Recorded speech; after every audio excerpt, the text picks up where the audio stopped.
The crypto world is captivated by the Terra story. That is for sure. The native asset of the Terra blockchain, Luna, down bad, real bad over the last couple days. We're talking about a 90+% fall over the last 24 hours, which is really, really remarkable. This after a crisis of confidence in UST, the algorithmic stablecoin that is wedded closely to the fate of Luna, slipped off its peg in dramatic fashion, dropping below, I think it was 30 cents earlier today, now hovering around half a buck. So pretty crazy stuff going on in the world of Terra right now, and the crypto market is watching rapidly. CoinDesk was also able to report an interesting little nugget this morning about Terraform Labs CEO Do Kwon. According to ex-colleagues, he was behind another algorithmic stablecoin experiment called Basis Cash, which launched in 2020 and didn't really ever get off the ground that much. So the dream of an algorithmic stablecoin was alive then, as it is now. And this anonymous team, funnily enough, named Rick and Morty, brought this thing to fruition. And now, according to sources, as captured here by Sam Kessler, doing yeoman's work on the overnight, he was able to get this on the record in what was a bit of an open secret in certain blockchain communities. But now this is confirmed that Do Kwon was one of the anonymous founders of this project that didn't really take off at all. So yeah, lots of interesting stuff going on as the world watches the Terra story unfold. I'm going to toss it straight to Will for his initial thoughts on what is going on with Terra. What's up? Yeah, to quote crypto influencer Crypto Cobain, "Ayo, what happened this morning with this? This is pretty insane to see this guy in Basis Cash, which was just at the time a huge story. That algorithmic stablecoin, like you said, Zach, in 2020 crashed. People tried to resurrect an old project, and it had just the conclusion everyone saw coming. Different project in terms of people, but same and similar like code base. And now we have Do Kwon, who helps head that up, move over to UST, try doing a very similar thing, slightly different mechanism, but very similar thing. And, you know, I think the story here is that like he bullied his way into getting this project big, $40 billion market cap at one point, and now it's sputtering into death in front of everyone's eyes. Zach, your take? Yeah, just like a really interesting sort of crypto historical footnote, right? So Basis, which was founded with something like $133 million in venture cash, it was founded by the guy who went on to found Deso, which is a sort of semi-controversial Web3 social network. So Basis was founded, and they said, okay, this is never going to fly with regulators. We're pulling the plug on this thing. It's a dead project.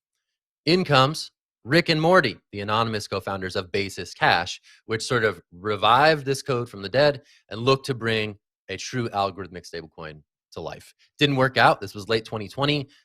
This was sort of bringing sort of the algorithmic stablecoin into the DeFi moment. We reported on it at the time.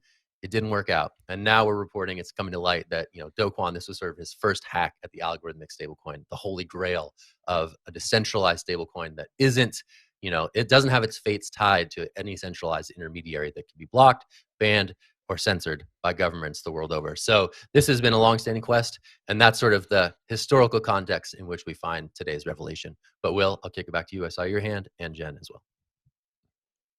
Yeah, Will, really go quick before I first. give it to Jen.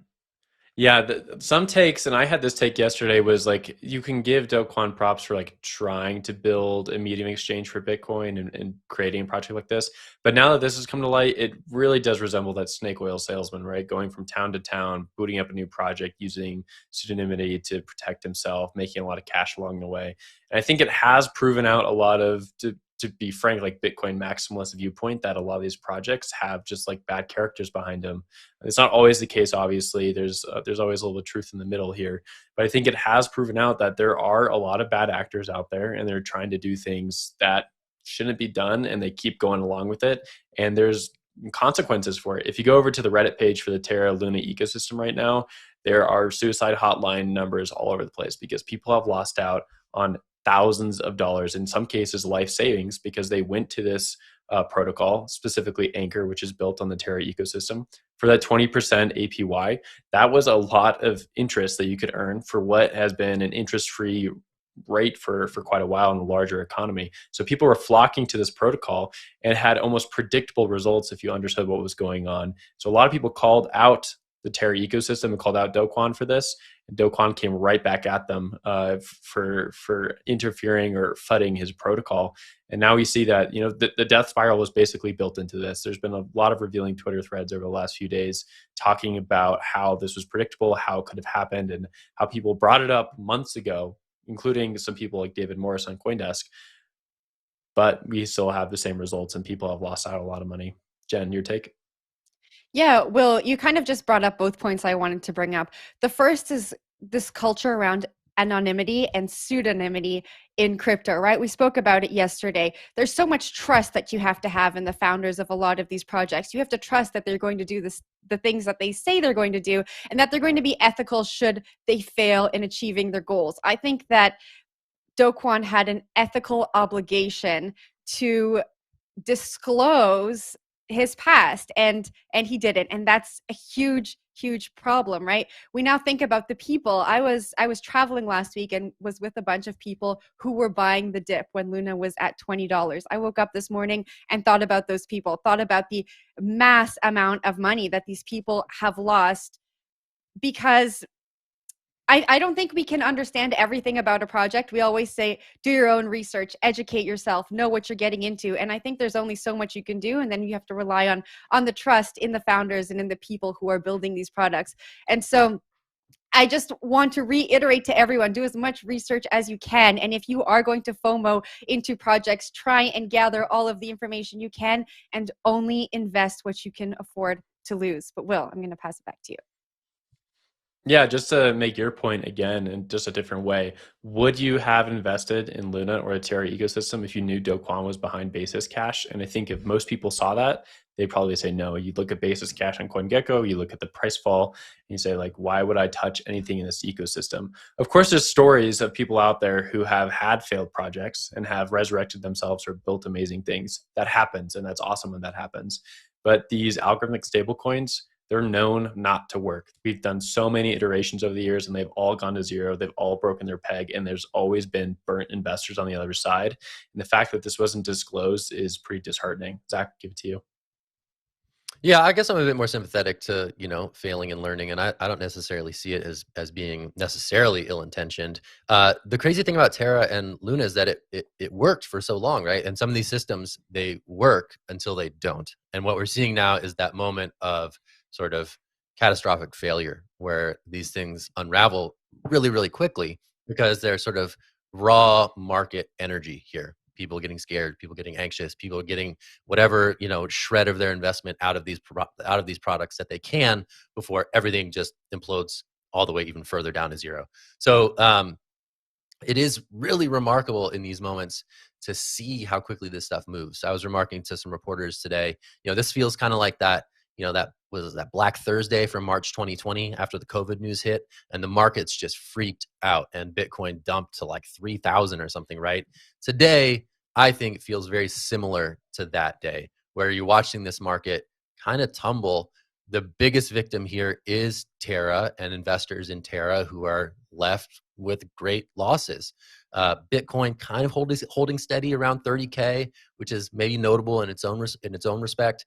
But there's just a lot of sort of fear, uncertainty, and doubt in the market. You can say FUD without it being connoted as this sort of like bad word or whatever. I think if you just look at what it stands for, all those three things are in the market today, and I think we're seeing that unfold, especially within this particular ecosystem.